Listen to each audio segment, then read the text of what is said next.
Hey guys, it's Amarania Gaming here, back with another video, and today I'm going to be talking about the news that we've been getting from both Game Informer and Bungie about the new DLC for Destiny. Now, for those of you who don't know, I did a recent video talking about the whole background story about the Taken King, which is the new DLC for Destiny, but I didn't really have much information to go off of when I made that video. All I really knew was, well, basically all that was out at the time was the reveal trailer,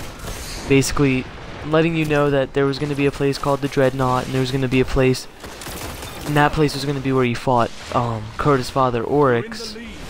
And all we really knew then was you're fighting Oryx, and there's a new place to explore, and there's new enemies, which are the Taken. But as like E3 and Gamescom have been going on, we've been getting more information about the weapons, the new Crucible maps, Crucible Crucible game modes, and even the new subclasses, which I think I touched on that a little bit, but even then I didn't know everything about it. But so basically, to start things off with the subclasses, there's going to be one new subclass for each class currently in Destiny, and that would be the Sunbreaker class for the Titan, which is a solar class, the Stormcaller class for the Warlock, which is an arc class, and the Night Stalker class for the Hunter, which is a void class. So as you guys can tell, Bungie is going to be filling in that third subclass slot on each class with the elemental damage that they didn't have, or that they needed to fill in that slot, because Warlocks had Solar and Void, Hunters had Solar and Arc, and Titans had Void and Solar, and they're filling in the last ones, the last elemental damages for their subclasses. But as far as like weapons go for the Taken King, most people are a little disappointed in the fact that we're not going to be able to use most of the weapons that we used to use in like previous DLCs, such as the Fatebringer, Vision of Confluence, like pretty much any legendary weapon that you can think of that you'd like to use in any of the previous DLCs. It's not going to be relevant in any of the new story missions or PvE activities in the Taken King. Now, I know what you guys are probably thinking, and that's that, well, if you can't use your Fatebringer, then what's the point of even trying to level up your characters, or even trying to get new gear now before the Taken King comes out? Well, in the Game Informer interview, or I forget if it was Game Informer or IGN, but they were talking to Deej, and he said all of your weapons are still going to be usable in Crucible, and even the lower level activities. Like if you still want to do Crota's End, or you still want to do Vault of Glass, you can pull out Fatebringer or Vision of Confluence or any of the old weapons from previous DLCs that you might want to use, because they're still going to do damage.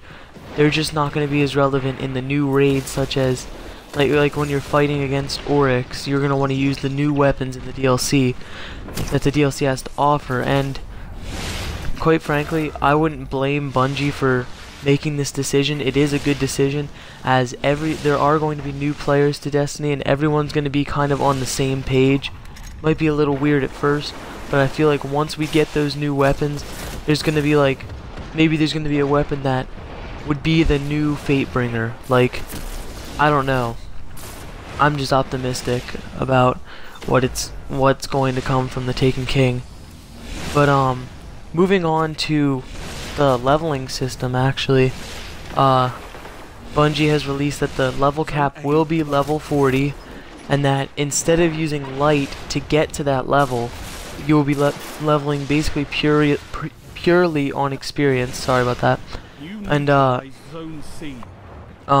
you can get this experience just as if you were leveling from 1 to 20. Like in the normal story missions, you just do story missions, kill enemies, do stuff along the lines of that, and you will level up from whatever level you currently are to level 40. Which also brings me to the point of what level will you be starting out the Taken King expansion as? And from the interview with Deej, he was saying that you're gonna be starting out at whatever level you were at before the DLC dropped. But I have a feeling, and this is from a video by Dado Does Destiny, I have a feeling that the entry level into the Taken King story missions and stuff is going to be around 25. So that kind of gives you a general idea of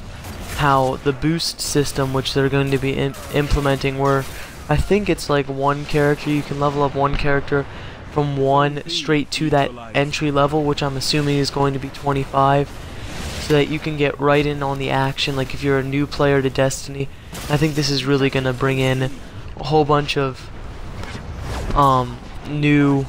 players into the Destiny community, which is always a good thing, because then you have more people to do raids with, more people to play Crucible with, and everything along the lines of that. Yeah, overall, I think that this DLC is going to be a good one, and while people do have and should have some skepticism as far as like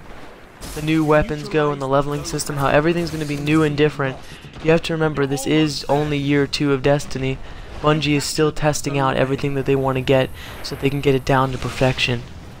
But yeah, that's all for today, guys. If you have anything that you guys would like to add in the comment section below, feel free to do that. And if you liked, hit the like button, comment, and subscribe.